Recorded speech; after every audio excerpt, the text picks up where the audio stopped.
જ્યાં જ્યાં ભય છે ત્યાં આદર થઈ શકે. બહુ આદર હોય ત્યાં ભય સહજ છે, પણ પ્રેમ સંભવ નથી. આ વ્રજાંગનાઓને, વ્રજ ભક્તોને ભગવાનનો ભય નથી, પ્રેમ છે. બીજા ઘણા એવા ભક્તો છે જ્યાં ભગવાન જોડે ભય છે તો આદર આપી શક્યા પણ પ્રેમ ના આપી શક્યા. આ અદભુત ચરિત્ર વાળા ભગવાનની કથા છે. અદભુત ચરિત્ર વાળો છે આ કનૈયો. આ કૃષ્ણને કેમ સમજાય? કાં તો દાવાદળના પાન કરે અને કાં તો પીવત દૂધ સિરાય અને કાં તો ગરમ થોડું દૂધ હોય ને ફૂંક મારી મારીને પીએ. કાં તો એ પૂતના અને અગાસુર બકાસુરને મારે અને કાં ઘરનો ઉમરો ન ઓળંગી શકે. આ કનૈયાને કેમ જાણી શકાય? આ કૃષ્ણની કથા, એક ગુજરાતીના કવિ છે, એને બહુ સુંદર વાત કરી કે આ ભગવાનને એમની વેબસાઇટ બનાવી હોય તો કયું નામ રાખે? વાસલડી.com, મોરપીછ.com વૃંદાવન આખું ને કાનજીની વેબસાઇટ એટલી વિશાળ કે એમાં કયા કયા નામ હું રાખું? ત્યાં ઠાકોરજી આજકાલ તો બધાની વેબસાઇટ નીકળે, તો આ ઠાકોરજીને એમની વેબસાઇટ બનાવી હોય તો કયું નામ રાખે? વાસલડી.com, મોરપીછ.com વૃંદાવન આખું ને કાનજીની વેબસાઇટ એટલી વિશાળ કે એમાં કયા કયા નામ હું રાખું? ધારો કે મીરાબાઈ.com રાખીએ, ધારો કે મીરાબાઈ.com રાખીએ તો રાધા રિસાય એનું શું? ધારો કે મીરાબાઈ.com રાખીએ ને રાધા રિસાય એનું શું? ને વિરહી ગોપીઓનું ગીત એન્ટર કરીએ, વિરહી ગોપીઓનું ગીત એન્ટર કરીએ ને ફ્લોપી ભીંજાય એનું શું? આ પ્રેમની હાર્ડ ડિસ્કમાં નવી નવી વાનગી કોને મૂકું ને કોને રાખું? આ કાનજીની વેબસાઇટ એટલી વિશાળ કે એમાં કયા કયા નામ હું રાખું? ગીતાજી.com એટલું ઉકેલવામાં ઉકલી ગઈ પંડિતની જાત. ગીતાજી.com એટલું ઉકેલવામાં ઉકલી ગઈ પંડિતની જાત. જાત બળી જાય છતાં ભાન ના રહે ને એ જ માણે આ પૂનમની રાત. તુલસી કબીર સુર નરસૈયો થઈએ તો ઉકલે છે કઈ ઝાંખું ઝાંખું ને કાનજીની વેબસાઇટ એટલી વિશાળ કે એમાં કયા કયા નામ હું રાખું? કયા નામ રાખું? ફક્ત એ જ પાસવર્ડ મોકલી શકે છે જેના સ્ક્રીન પર નાચે છે શ્યામ. જો આમાં ગમે તે પાસવર્ડ ના મોકલી શકે અને ગમે તે પાસવર્ડ નાખો તો વેબસાઇટ ખુલે નહીં. આ પાસવર્ડ નો નંબર ગોપી ગીતમાં 5 દિવસમાં આપણને મળશે. ફક્ત એ જ પાસવર્ડ મોકલી શકે છે જેના સ્ક્રીન પર નાચે છે શ્યામ. અરે એને શું વાયરસ ઘૂસી શકવાના? અરે એને શું વાયરસ ઘૂસી શકવાના જેના ચીરપુરી આપે ઘનશ્યામ. ઇન્ટરનેટ ઉપર એ થનગન તો આવે, હું કોઈ દી વિન્ડો ન વાપરું. મારા કાનજીની વેબસાઇટ એટલી વિશાળ એમાં કયા કયા નામ હું રાખું? તો આ પ્રભુની વેબસાઇટ ખોલવાની છે. જેમ હનુમાનજી પોતાનું હૃદય ચીરીને બતાવ્યું તો અંદર રામ નીકળ્યા, તો રામ હૃદય ચીરીને બતાવે તો અંદર હનુમાન જ હોય. એમ જ 10મો સ્કંદ એ તો ભગવાનનું હૃદય છે.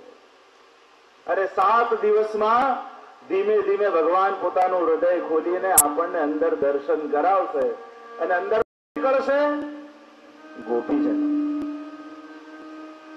3 મહાન ગ્રંથો હિન્દુ ધર્મના, અને 3 મહાન ગ્રંથોમાંથી જો 3 સ્ત્રી પાત્રો કાઢી લેવામાં આવે તો એ 3 ગ્રંથોમાં કંઈ ન બચે. રામાયણમાંથી સીતાજી લઈ લેવામાં આવે તો રામાયણમાં કંઈ ન રહે. મહાભારતમાં દ્રૌપદીને કાઢી દેવામાં આવે તો મહાભારતમાં કંઈ ન રહે. અને ભાગવતમાંથી જો ગોપીને કાઢી લેવામાં આવે તો ભાગવતમાં કંઈ ન રહે. ભાગવતનો રસ એ રાધા છે, મધુરતા એ રાધા છે. દૂધમાં ખાંડ નાખી હોય કોઈ અને કે આ દૂધ કેવું લાગ્યું? તો દૂરથી આપણે કહી ન શકીએ કે દૂધ મીઠું છે, પણ એ દૂધને પીઓ અને મધુરતાનો અનુભવ થાય તો આપણે કહીએ હા દૂધમાં ખાંડ છે.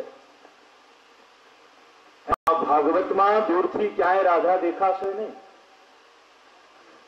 ચર્ચા પણ આવી કે ભાગવતમાં ક્યાંય રાધાજીનું નામ નથી, પણ ભાગવતજીના શ્લોકોનું પાન કરવા લાગો અને જે મધુરતાનો અનુભવ થાય એટલે સમજમાં આવી જાય આ મધુરતા જ રાધા છે.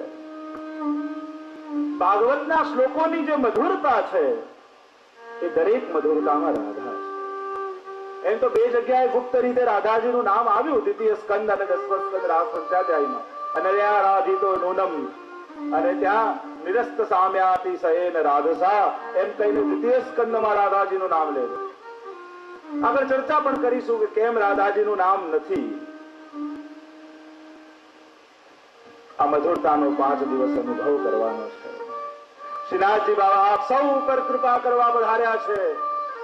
5 દિવસ ભાગવતજી રૂપે અહીં બિરાજવાના છે. આ દેહને સુંદર બનાવવા માટે લોકો બ્યુટી પાર્લરમાં જાય, પણ આ 5 દિવસ આ ડ્યુટી પાર્લર લાગ્યું છે. બ્યુટી પાર્લર તો દેહની સુંદરતા માટે હોય, આ તમારી આત્માને સુંદર કરશે. આ તમારી ડ્યુટી પાર્લર છે, જ્યાં તમારા કર્મની તમને જાગૃતિ કરાવવામાં આવશે. જે અંતરાયો પડ્યા છે, ભગવાન અને આપણી વચ્ચે અંતર નથી, અંતરાય છે. there is no wall, there is a distance. આપણા અને ભગવાન વચ્ચે અંતર નથી, અંતરાય છે. જેમ બહુ દિવસે રૂમનો દરવાજો ખોલો અને અરીસામાં જોવા જાઓ તો મોઢું ન દેખાય. અરીસો સામે જ છે, તમે પણ સામે છો, પણ ધૂળ જામી ગઈ.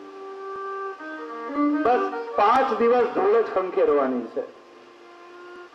અને જ્યાં હૃદયનું દર્પણ શુદ્ધ થશે ત્યાં જ કનૈયો થનગનતો છમ છમ છમ કરતો આવશે અને તમારા હૃદયમાં આવીને બિરાજી જશે. જેમ નંદાલયમાં એ યશોદાજીના મનોજ પૂર્ણ કરવા માટે યશોદાજીને ત્યાં રૂમઝુમ બાજે પાયલિયા મેરે ઘર આયે કાના મેરે ઘર આયે.